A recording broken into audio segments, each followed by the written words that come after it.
श्री सीताराम चंद्राभ्याम नमः। श्रीमद् वाल्मीकि रामायण किष्किंधा कांड 18वां सर्ग। श्री राम का वाली की बात का उत्तर देते हुए उसे दिए गए दंड का औचित्य बताना।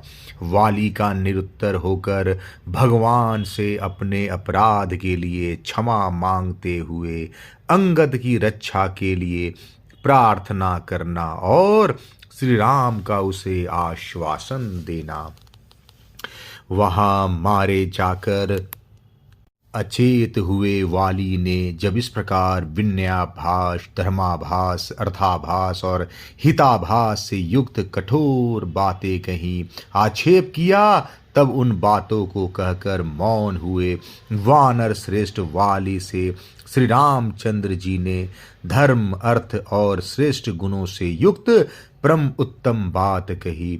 उस समय वाली प्रभाहीन सूर्य, जलहीन बादल और बुझी हुई आग के समान श्रीहीन प्रतीत होता था। श्री राम बोले, वानर, धर्म, अर्थ, काम और लौकिक सदाचार को तो तुम स्वयं ही नहीं जानते हो। फिर बोला, बालोचित अविवेक के कारण आज यहाँ मेरी निंदा क्यों करते हो? सौम्य, तुम आचार्यों द्वारा सम्मानित बुद्धिमान वृद्ध पुरुषों से पूछे बिना ही, उनसे धर्म के स्वरूप को ठीक ठीक समझे बिना ही वानरोचित चपलतावश मुझे यहाँ उपदेश देना चाहते हो, अथवा मुझ पर आक्षेप करने की इच्छा रखते हो। पर्वत, वन और काननों से युक्त यह सारी पृथ्वी इक्ष्वाकु वंशी राजाओं की है, अतः वे यहाँ के पशु, पक्षी और मनुष्यों पर दया करने और उन्हें दंड देने के लिए भी अधिकारी हैं। धर्मात्मा राजा भरत इस पृथ्वी का पालन करते हैं। वे सत्यवादी, सरल और धर्म, अर्थ और काम के तत्वों को जानने वाले हैं, अतः दुष्टों के निग्रह तथा साधु पुरुषों के प्रति अनुग्रह करने में तत्पर रहते हैं, जिसमें नीति, विनय, सत्य और पराक्रम आदि सभी राजोचित गुण यथावत रूप से स्थित देखे जाएं। वही देश काल तत्व को जानने वाला राजा होता है। भरत में ये सभी गुण विद्यमान है। भरत की ओर से हमें तथा दूसरे राजाओं को यह आदेश प्राप्त है कि जगत में धर्म के पालन और प्रसार के लिए यत्न किया जाए। इसलिए हम लोग धर्म का प्रचार करने की इच्छा से सारी पृथ्वी पर विचरते रहते हैं। राजाओं में श्रेष्ठ भरत धर्म पर अनुराग रखने वाले हैं। वे समूची पृथ्वी का पालन कर रहे हैं। उनके रहते हुए इस पृथ्वी पर कौन प्राणी धर्म के विरुद्ध आचरण कर सकता है? हम सब लोग अपनी श्रेष्ठ धर्म में दृढ़ता पूर्वक स्थित रहकर भरत की आज्ञा को सामने रखते हुए धर्म मार्ग से भ्रष्ट पुरुष को विधि पूर्वक दंड देते हैं। तुमने अपने जीवन में काम को ही प्रधानता दे रखी थी। राजोचित मार्ग पर तुम कभी स्थिर नहीं रहे। तुमने सदा ही धर्म को बाधा पहुंचाई और बुरे कर्मों के कारण सत्पुरुषों द्वारा सदा तुम्हारी निंदा की गई। बड़ा भाई, पिता तथा जो विद्या देता है वह गुरु, यह तीनों धर्म मार्ग पर स्थित रहने वाले पुरुषों के लिए पिता के तुल्य माननीय हैं, ऐसा समझना चाहिए। इसी प्रकार छोटा भाई, पुत्र और गुणवान शिष्य, ये तीनों पुत्र के तुल्य समझे जाने योग्य हैं। उनके प्रति ऐसा भाव रखने में धर्म ही कारण है। वानर, सज्जनों का धर्म सूक्ष्म होता है, वह परम दुर्जय है, उसे समझना अत्यंत कठिन है। समस्त प्राणियों के अंतःकरण में विराजमान जो परमात्मा है, वे ही सबके शुभ और अशुभ को जानते हैं। तुम स्वयं भी चपल हो और चंचल चित्त वाले अजितात्मा वानरों के साथ रहते हो। अतः जैसे कोई जन्मांध पुरुष जन्मांधों से ही रास्ता पूछे, उसी प्रकार तुम उन चपल वानरों के साथ परामर्श करते हो। फिर तुम धर्म का विचार क्या कर सकते हो, उसके स्वरूप को कैसे समझ सकते हो। मैंने यहाँ जो कुछ कहा है उसका अभिप्राय तुम्हें स्पष्ट करके बताता हूँ। तुम्हें केवल रोषवश मेरी निंदा नहीं करनी चाहिए। मैंने तुम्हें क्यों मारा है इसका कारण सुनो और समझो। तुम सनातन धर्म का त्याग करके अपने छोटे भाई की स्त्री से सहवास करते हो। इस महामना सुग्रीव के जीते जी इसकी पत्नी रुमाका जो तुम्हारी पुत्र बधू के समान है कामवश उपभोग करते हो, अतः पापाचारी हो। बानर, इस तरह तुम धर्म से भ्रष्ट हो, स्वेच्छाचारी हो गए हो और अपने भाई की स्त्री को गले लगाते हो। तुम्हारे इस अपराध के कारण तुम्हें यह दंड दिया गया है।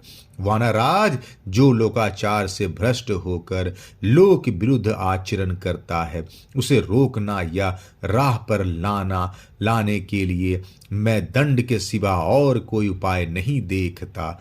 मैं उत्तम कुल में उत्पन्न क्षत्रिय हूं, अतः मैं तुम्हारे पाप को क्षमा नहीं कर सकता।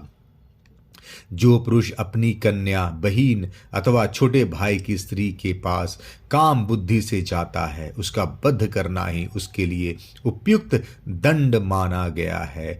हमारे राजा भरत हैं, हम लोग तो केवल उनके आदेश का पालन करने वाले हैं। तुम धर्म से गिर गए हो, अतः तुम्हारी उपेक्षा कैसे की जा सकती थी। विद्वान राजा भरत महान धर्म से भ्रष्ट हुए पुरुष को दंड देते और धर्मात्मा पुरुष का धर्म पूर्वक पालन करते हुए कामाशक्त स्वेच्छाचारी पुरुषों के निग्रह में तत्पर रहते हैं। हरीश्वर, हम लोग तो भरत की आज्ञा को ही प्रमाण मानकर धर्म मर्यादा का उल्लंघन करने वाले तुम्हारे जैसे लोगों को दंड देने के लिए सदा उद्धत रहते हैं। सुग्रीव के साथ मेरी मित्रता हो चुकी है, उनके प्रति मेरा वही भाव है जो लक्ष्मण के प्रति है। वे अपनी स्त्री और राज के प्राप्ति के लिए मेरी भलाई करने के लिए भी कटिबद्ध हैं। मैंने वानरों के समीप इन्हें स्त्री और राज दिलाने के लिए प्रतिज्ञा भी कर ली है। ऐसी दशा में मेरे जैसा मनुष्य अपनी प्रतिज्ञा की ओर से कैसे दृष्टि हटा सकता है। ये सभी धर्मानुकूल महान कारण एक साथ उपस्थित हो गए जिनसे विवश होकर तुम्हें उचित दंड देना पड़ा है। तुम भी इसका अनुमोदन करो। धर्म पर दृष्टि रखने वाले मनुष्य के लिए मित्र का उपकार करना धर्म ही माना गया है। अतः तुम्हें जो यह दंड दिया गया है वह धर्म के अनुकूल है, ऐसा ही तुम्हें समझना चाहिए। यदि राजा होकर तुम धर्म का अनुसरण करते तो तुम्हें भी वही काम करना पड़ता जो मैंने किया है। मनु ने राजोचित सदाचार का प्रतिपादन करने वाले 2 श्लोक कहे हैं जो स्मृतियों में सुने जाते हैं और जिन्हें धर्म पालन में कुशल पुरुषों ने सादर स्वीकार किया है।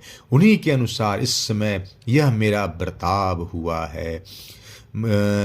वे श्लोक इस प्रकार हैं। मनुष्य पाप करके यदि राजा के दिए हुए दंड को भोग लेते हैं तो वे शुद्ध होकर पुण्यात्मा साधु पुरुष की भांति स्वर्ग लोक में जाते हैं।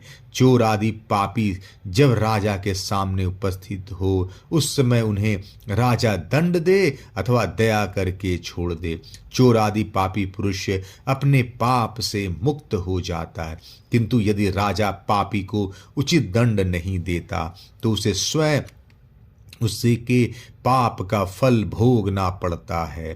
तुमने जैसा पाप किया है वैसा ही पाप प्राचीन काल में एक श्रमण ने किया था। उसे मेरे पूर्वज महाराज मंधाता ने बड़ा कठोर दंड दिया था जो शास्त्र के अनुसार अभिष्ट था।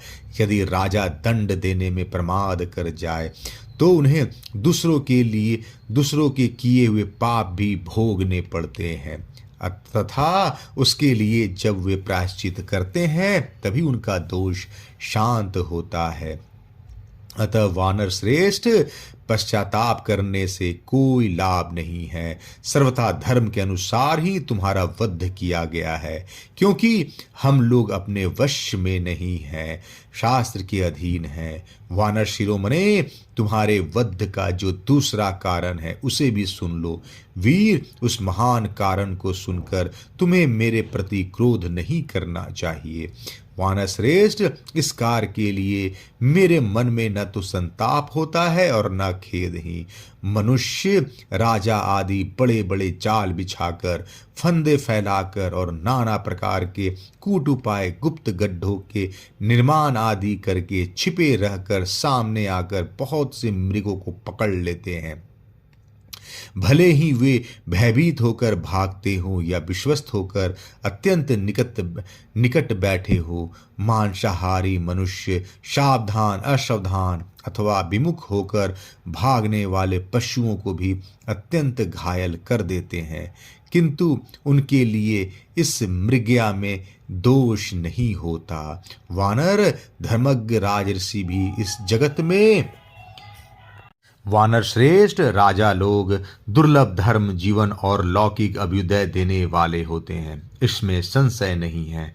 अतः उनकी हिंसा न करे, उनकी निंदा न करे, उनके प्रति आक्षेप भी न करे और न उनसे अप्रिय वचन ही बोले, क्योंकि वे वास्तव में देवता हैं जो मनुष्य रूप इस पृथ्वी पर विचरते रहते हैं।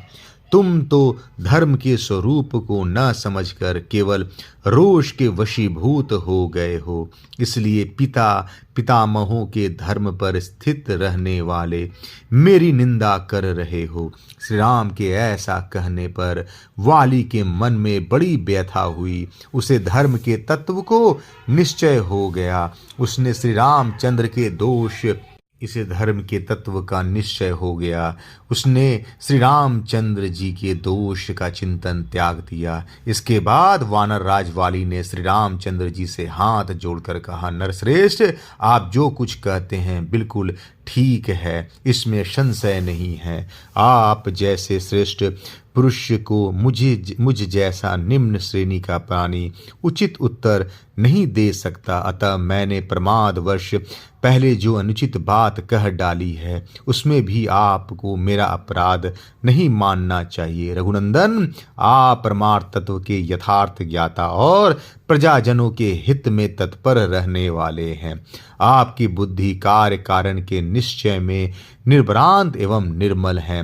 धर्मज्ञ, मैं धर्म भ्रष्ट प्राणियों में अग्रगण्य हूँ और इसी रूप में मेरा सर्वत्र प्रसिद्धि है, तो भी आज आपकी शरण में आया हूँ। अपनी धर्म तत्व की वाणी से आज मेरी भी रक्षा कीजिए।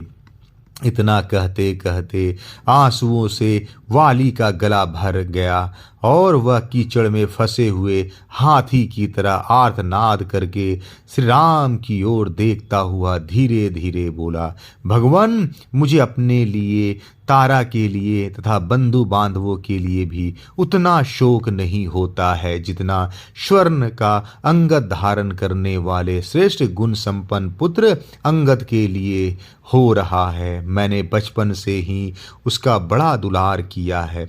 अब मुझे न देखकर वो बहुत दुखी होगा और जिसका जल पी लिया गया हो उस तालाब की तरह सूख जाएगा।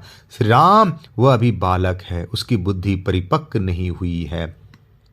मेरा इकलौता बेटा होने के कारण तारा कुमार अंगद मुझे बड़ा प्रिय है। आप मेरे उस महाबली पुत्र की रक्षा कीजिएगा। सुग्रीव और अंगद दोनों के प्रति आप सद्भाव रखें। अब आप ही इन लोगों के रक्षक तथा इन्हें कर्तव्य अकर्तव्य की शिक्षा देने वाले हैं। राजन, नरेश्वर, भरत और लक्ष्मण के प्रति आपका जैसा बर्ताव है वही सुग्रीव तथा अंगद के प्रति भी होना चाहिए। आप उसी भाव से इन दोनों का स्मरण करें। बेचारी तारा की बड़ी शोचनीय अवस्था हो गई है। मेरे ही अपराध से उसे भी अपराधिनी समझकर सुग्रीव उसका तिरस्कार न करे, इस बात की भी व्यवस्था कीजिएगा। सुग्रीव आपका कृपा पात्र होकर ही इस राज का यथार्थ रूप से पालन कर सकता है। आपके अधीन होकर आपके चित्त का अनुसरण करने वाला पुरुष स्वर्ग तथा पृथ्वी को का भी राज पा सकता और उसका अच्छी तरह पालन कर सकता है। मैं चाहता था कि आपके हाथ से मेरा वध हो, इसलिए तारा के मना करने पर भी मैं अपने भाई सुग्रीव के साथ द्वंद्व युद्ध करने के लिए चला आया। श्री रामचंद्र जी से ऐसा कहकर वानर राज वाली चुप हो गया। उस समय उसकी ज्ञान शक्ति का विकास हो गया था। श्री रामचंद्र जी ने धर्म के यथार्थ स्वरूप को प्रकट करने वाली साधु पुरुषों द्वारा प्रशंसित वाणी से में उससे कहा, वानर श्रेष्ठ, तुम्हें इसके लिए संताप नहीं करना चाहिए। कपिप्रवर, तुम्हें हमारे और अपने लिए भी चिंता करने की आवश्यकता नहीं है, क्योंकि हम लोग तुम्हारी अपेक्षा विशेषज्ञ हैं। इसलिए हमने धर्मानुकूल कार्य करने का ही निश्चय कर रखा है। जो दंडनीय पुरुष को दंड देता है और जो दंड का अधिकारी होकर दंड भोगता है, उनमें से दंडनीय व्यक्ति अपने अपराध के फल स्वरूप में शासक का दिया हुआ दंड भोग कर तथा दंड देने वाला शासक उसके उस फल भोग में कारण निमित्त बनकर कृतार्थ हो जाते हैं। अपना अपना कर्तव्य पूरा कर लेने के कारण कर्म रूप ऋण से मुक्त हो जाते हैं, अतः वे दुखी नहीं होते। तुम इस दंड को पाकर पाप रहित हुए और इस दंड का विधान करने वाले शास्त्र द्वारा कथित दंड ग्रहण रूप मार्ग से ही चलकर तुम्हें धर्मानुकूल शुद्ध स्वरूप की प्राप्ति हो गई। अब तुम अपने हृदय में स्थित शोक, मोह और भय का त्याग कर दो। वानर श्रेष्ठ, तुम दैव के विधान को नहीं लांघ सकते। वानेश्वर कुमार अंगद तुम्हारे जीवित रहने पर जैसा था उसी प्रकार सुग्रीव के और मेरे पास भी सुख से रहेगा, इसमें संशय नहीं है। युद्ध में शत्रु का मान मर्दन करने वाले महात्मा श्री रामचंद्र जी का धर्म मार्ग के अनुकूल और मानसिक शंकाओं का समाधान करने वाला मधुर वचन सुनकर वानर वाली ने यह सुंदर युक्त वचन कहा, प्रभो, देवराज इंद्र के समान भयंकर पराक्रम प्रकट करने वाले नरेश्वर, मैं आपके वाण से पीड़ित होने के कारण अचेत हो गया था, इसलिए अनजाने में मैंने जो आपके प्रति कठोर बात कह डाली है उसे आप क्षमा कीजिएगा। इसके लिए मैं प्रार्थना पूर्वक आपको प्रसन्न करना चाहता हूँ। किष्किंधा कांड 18वां सर्ग समाप्त। जय श्री राम।